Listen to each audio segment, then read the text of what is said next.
प्रभु यीशु मसीह के मधुर और मीठे नाम में आज दिनांक 10 जून दिन शुक्रवार को हम आप सब अपम के श्रोताओं का हार्दिक स्वागत करते हैं। आज के दिन के लिए जो वचन है वो लिया गया है उत्पत्ति की पुस्तक उसका 18 अध्याय उसका 25 पद। वचन इस प्रकार से कहता है, इस प्रकार का काम करना तुझसे दूर रहे कि दुष्ट के संग धर्मी को भी मार डाले और धर्मी और दुष्ट दोनों की ही एक दशा हो। यह तुमसे दूर रहे, क्या सारी पृथ्वी का न्यायी न्याय ना करेगा। प्रभु में मेरे प्रिय लोगों, क्या आपके साथ अन्याय हुआ है? क्या आपकी धार्मिकता उलट गई है? और क्या कोई नहीं है जो आपकी सहायता के लिए आगे आता या फिर आपका न्याय चुकाता है? तो आप इस बात से थके नहीं, परेशान ना हो।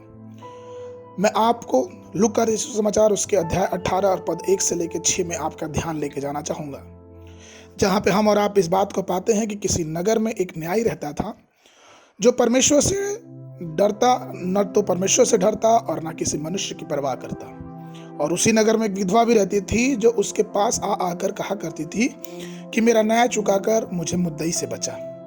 उसने कितने समय तक तो ना माना, परंतु अंत में मन में विचार करके कहा, यदि मैं न तो परमेश्वर से डरता और न किसी मनुष्य की परवाह करता, तो भी यह विधवा मुझे सताती रहती है, इसलिए मैं उसका न्याय चुकाऊंगा। कहीं ऐसा ना हो कि घड़ी घड़ी आकर अंत को मेरा नाक में दम कर दे। प्रभु ने कहा, सुनो कि यह अधर्मी न्यायी क्या कहता है। पवित्र शास्त्र लूका रचित सुसमाचार उसके 18 उसके 7 पद में एक और वचन कहता है, सो क्या परमेश्वर अपने चुने हुओं का न्याय ना चुकाएगा, जो रात दिन उसकी दुहाई देते रहते हैं, और क्या उनके विषय में देर करेगा। जब एक अन्यायी न्यायाधीश एक गरीब विधवा के लिए न्याय करने के लिए सुनिश्चित कर सकता है, तो आप कल्पना करें, आप इस बात पे ध्यान दें कि जो हमारा परमेश्वर है वह धर्मी है और वो सबसे बड़ा न्यायी है। तो क्या वो परमेश्वर हमें बदला न देगा? क्या हमारे लिए न्याय अच्छा ना करेगा? और क्या हमारे लिए धार्मिकता की सुनिश्चितता ना करेगा? कई बार हमें ऐसा प्रतीत होता है कि अधर्मी लोग जीवन में फलते फूलते और बढ़ते रहते हैं और दुष्ट अपने सभी प्रयासों में सफल होते हैं, लेकिन जो धर्मी होते हैं वो कई बार असफल होते हैं और कई बार उनके साथ आनंद नहीं बना रहता है। इसलिए तो यूहन्ना की पुस्तक उसके 14 उसके 27 पद में यीशु ने कहा, अर्थात सत्य का आत्मा जिसे संसार ग्रहण नहीं कर सकता, क्योंकि वह ना उसे देखता है और ना उसे जानता है। तुम उसे जानते हो क्योंकि वह तुम्हारे साथ रहता और वह तुम में होगा।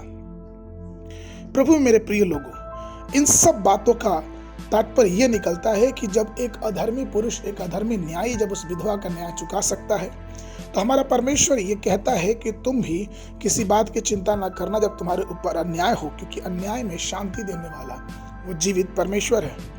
वो सदा हमें शांति से भरता है, हमारे अन्याय को न्याय में बदलता है, क्योंकि हमारा विश्वास उस पर है। इसलिए आइए, जब हमारे जीवन में कुछ बुरा हो, जब हमने किसी का बुरा नहीं किया, फिर भी अगर घटी हो, कमी हो और न्याय ना होता हो हमारे साथ, तो आप इस बात से बिल्कुल ना घबराए, बिल्कुल परेशान ना हो। आप उस परमेश्वर पे ध्यान दें जो न्याय करने वाला परमेश्वर है और जो हमें अन्याय में भी शांति देता है। आज के मनन के लिए जो पद है वो लिया गया है पहला थिस्सलुनीयों की पत्री उसका 5 अध्याय उसका 16 से 18 पद तक। सदा आनंदित रहो, निरंतर प्रार्थना में लगे रहो, हर बात में धन्यवाद करो, क्योंकि तुम्हारे लिए मसीह यीशु में परमेश्वर की यही इच्छा है। बाइबल अध्ययन के लिए सुबह के समय दूसरा इतिहास की पुस्तक उसका 34, 35 और 36 अध्याय, संध्या के समय यूहन्ना रचित सुसमाचार उसका 19 अध्याय 1 पद से लेकर 22 पद तक। परमेश्वर आप सबको आशीष दे।